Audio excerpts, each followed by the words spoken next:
23ရက်3လ2024စနေနေ့ည7:00 နာရီချိန်မှာစစ်ကောင်စီရဲ့စစ်မှုမထမ်းမနေရဥပဒေအတိုင်းစစ်မှုထမ်းမှုအတွက်လူငယ်တွေကိုစည်ရင်ကောက်ခံနေတော့ထွေအုပ်ငယ်တန်းစရေးမများများငြိမ်အားကျွန်တော်တို့ရွှေဘိုအားမှန်တိန်ခါအားမှန်ညီကိုအဖွဲ့နဲ့အတူမဟာမိတ်တပ်ပေါင်းစုတို့မှဝင်ရောက်ဖမ်းဆီးခဲ့ပါတယ်ဆက်လက်ပြီးတော့ရွှေဘိုမြို့ရဲ့အုပ်ချုပ်ရေးမှုယာအိမ်မှု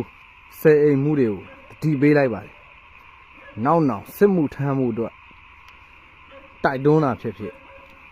စီယုံတာဖြစ်ဖြစ်လှုပ်ဆောင်နေပါကကျွန်တော်တို့အဖွဲ့မှဆက်လက်ရှင်းလင်းသွားမှာဖြစ်ကြောင်းအတိပေးပါတယ်